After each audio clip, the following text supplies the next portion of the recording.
Hola a todos, bienvenidos. Vamos a exponer a continuación el tema del sufragio activo y pasivo. La ponencia corre a cargo de Ignacio García Victoria, profesor de la Universidad Complutense de Madrid. Como introducción, cabe referir que el derecho de sufragio, junto con la libertad de expresión, los derechos de reunión y asociación y el pluralismo político, constituye uno de los presupuestos principales del Estado democrático, que aparece proclamado en el artículo 1 de la Constitución española. En primer lugar, Ignacio, ¿cuáles son los rasgos generales que caracterizan al sufragio en la Constitución española? Al sufragio nos podemos aproximar desde dos perspectivas distintas. Como derecho fundamental, cuyo punto de referencia sería el artículo 23 de la Constitución, pero también como mecanismo de representación política. Y desde este punto de vista lo contempla la Constitución en los artículos 66 a 70, donde se habla de la composición de las Cortes Generales. Y es importante integrar ambas dimensiones. Desde el punto de vista del derecho fundamental, el problema principal es el de la titularidad. ¿Quién es titular del sufragio? Lo que nos remite a un problema todavía más complicado, como es la definición del concepto de ciudadano. ¿Quién es ciudadano? Los criterios que se utilizan para definir la titularidad del derecho de sufragio y por lo tanto la ciudadanía son tanto de edad, que se identifica con la mayoría de edad, como de nacionalidad. Con el requisito de la nacionalidad lo que trata la Constitución es de vincular al elector con el territorio, mientras que el criterio de edad, el requisito de edad, trata de garantizar que el elector tiene una madurez, una independencia, una autonomía a la hora de recabar informaciones sobre las distintas opciones políticas y que sabe valorarlas para juzgar sobre ellas. Lo que sucede es que estos dos criterios, que tienen esta base teórica, son cuestionados, tanto el de la nacionalidad como el de la edad. Con el criterio de la edad hay propuestas para rebajar la edad electoral a los 16 o a los 17 años, también con la idea de promover la participación de un electorado más joven. Aquí hay dos problemas, un problema político en el que no podemos entrar como juristas, pero un problema jurídico que es si para rebajar la edad electoral hace falta modificar o no la Constitución, si hay que modificar el artículo 12 de la Constitución, que es el que establece la mayoría de edad, o si bastaría con modificar la Ley Orgánica del Régimen Electoral General. Ese es el problema jurídico que se plantea con el requisito de la edad. Desde el punto de vista de la nacionalidad, el debate se abre con las excepciones que se establecen tanto para las elecciones al Parlamento Europeo como para las elecciones municipales y que como consecuencia de la declaración del Tribunal Constitucional en la sentencia de Maastricht tuvimos que reformar el artículo 13.2 de la Constitución. Y hay autores que proponen llevar estas excepciones, que ahora repito son solo para elecciones municipales y para elecciones al Parlamento Europeo, más allá. ¿Por qué no las elecciones autonómicas o por qué no las elecciones incluso al Congreso o al Senado? Incluso también modificar el artículo 13 de la Constitución para eliminar el requisito de la reciprocidad, de forma que para reconocer derecho de voto a ciudadanos extranjeros que residan en España no tengamos que exigir que a los ciudadanos españoles que residan en esos países también se les facilite el mismo derecho, lo que hace inviable reconocer derecho de sufragio a determinados residentes de larga duración que provengan de países como puede ser China o otros países que no tienen unas estructuras democráticas. Esto desde el punto de vista de la titularidad y desde el punto de vista del objeto y el contenido del derecho es importante distinguir lo que es las distintas dimensiones, una serie de derechos muy relacionados entre sí, complementarios, pero que tienen un tratamiento jurídico independiente. Hablamos de sufragio activo, identificándolo con derecho de voto, que está sobre todo en el artículo 23, apartado primero de la Constitución, mientras que el sufragio pasivo, la posibilidad de presentarse como candidato, la encontramos en el artículo 23.2. Pero este artículo 23.2 es un apartado complicado, porque aparte de este derecho a presentarse como candidato, reconoce otras dimensiones, como es el derecho no solo a acceder a cargos públicos representativos, que esto es sufragio, sino también el derecho a acceder a funciones públicas.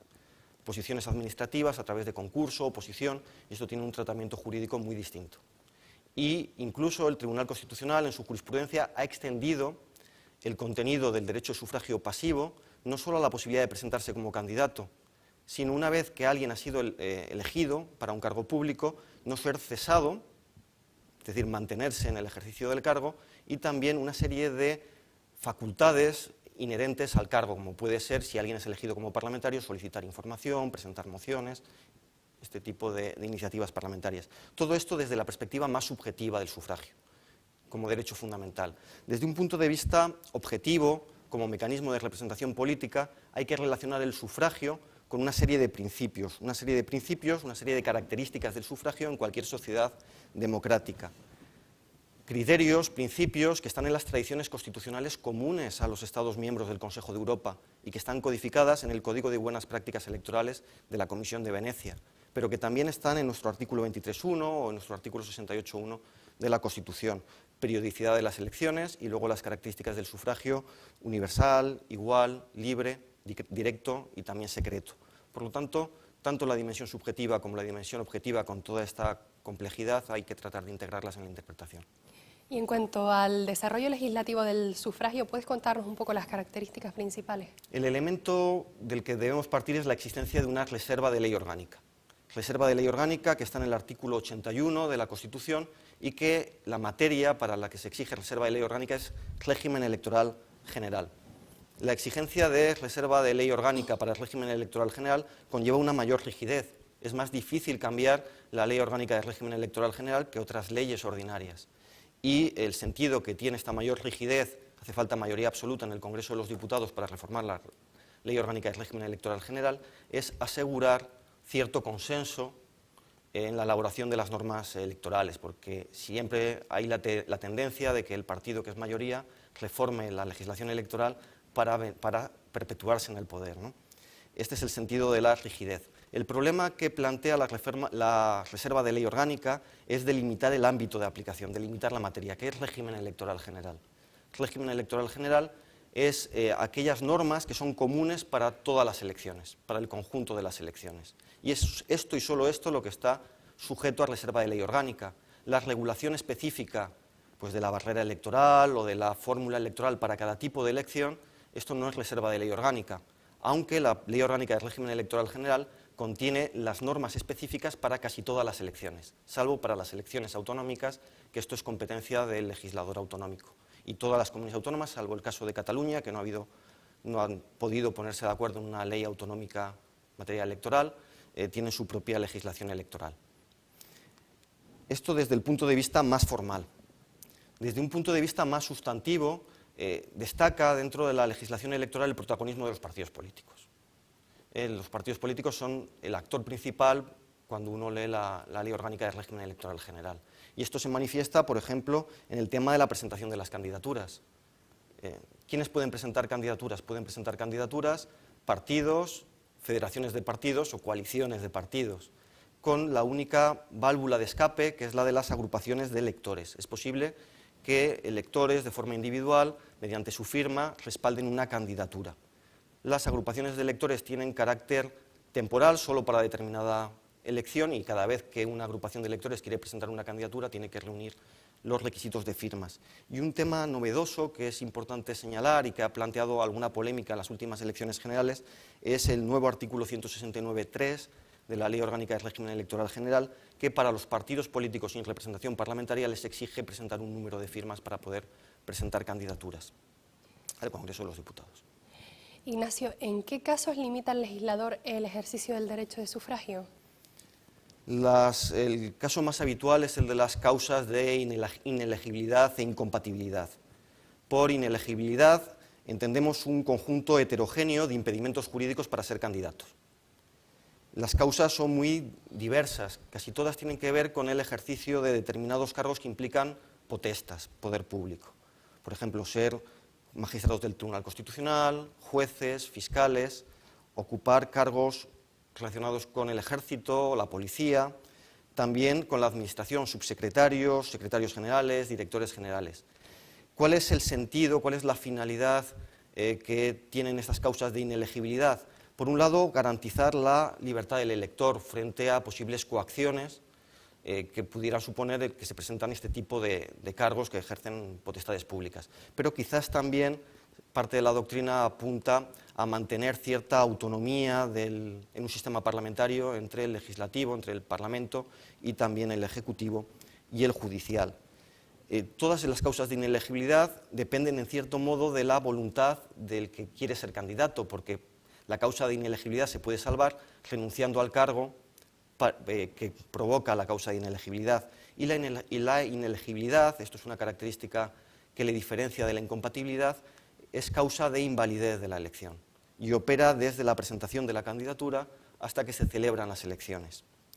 Las causas de incompatibilidad, bueno, para confundir un poco más, todas las causas de inelegibilidad son también causas de incompatibilidad, pero la incompatibilidad no se proyecta sobre la elección, sino una vez que una persona ha sido elegida, la imposibilidad de simultanear dos cargos.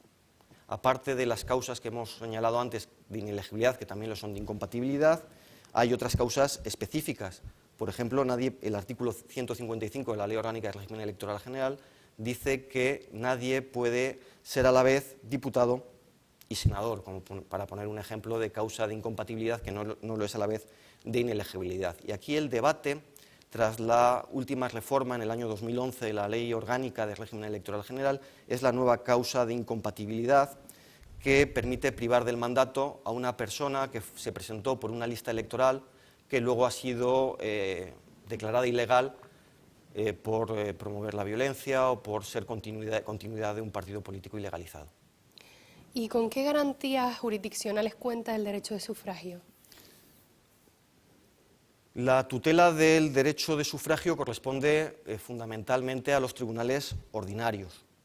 Dentro de los tribunales ordinarios, la jurisdicción contencioso-administrativa es la competente para controlar la validez de los actos de la administración electoral, a través de los procedimientos previstos en la ley de la jurisdicción contencioso-administrativa. En la medida en que está afectado un derecho fundamental, se puede utilizar el proceso especial, que es preferente y sumario, para la protección de los derechos fundamentales, previsto en esa ley, la ley 29/1988. Pero además, la LOREG prevé algunos procedimientos especiales para determinados casos. Por ejemplo, los más conocidos es el recurso contra la proclamación de candidatos. Si una candidatura se ve rechazada porque no cumple los requisitos, por ejemplo, de representación paritaria entre hombres y mujeres, puede presentar un recurso que tiene unos plazos más cortos y que está previsto en el artículo 49 de la Ley Orgánica del Régimen Electoral General. Y frente a la proclamación de electos se puede interponer el contencioso electoral, que está en los artículos 109 a 117 de la Ley Orgánica del Régimen Electoral General. La preferencia y sumariedad de estos procedimientos lo que tratan es de garantizar que las irregularidades se subsanen antes de la elección. Por lo tanto, que prevalezca una tutela que restablezca el derecho. Una vez que se agota la vía jurisdiccional ordinaria, queda abierta la vía para recurrir ante el Tribunal Constitucional a través del recurso de amparo, con todos los problemas que actualmente plantea el recurso de amparo en cuanto al trámite de admisión. Y desde el punto de vista de la protección internacional, hay que hacer referencia al Tribunal Europeo de Derechos Humanos, que aplica el artículo 3 del protocolo adicional del Convenio Europeo, que garantiza el derecho a unas elecciones periódicas, democráticas. Y aquí es muy rica la jurisprudencia del Tribunal Europeo de Derechos Humanos, que se centra más que en los elementos del sistema electoral, para los que deja una amplia libertad de configuración a cada Estado, se centra en las garantías procedimentales, que existan mecanismos para revisar las decisiones de la Administración electoral por una autoridad independiente, la previsibilidad, la certeza de las normas electorales. Como consideración general, desde el punto de vista del juez, del aplicador del derecho, es importante tener en cuenta, recordar que tanto el artículo 23 de la Constitución como el Convenio Europeo de Derechos Humanos, como las normas en materia electoral, hay que interpretarlas bajo un principio hermenéutico, que es el principio democrático, que orienta la interpretación de estas normas. Pues muchas gracias, Ignacio García Vittoria, por habernos hablado sobre el sufragio activo y pasivo. Y nada más, muchas gracias y un saludo.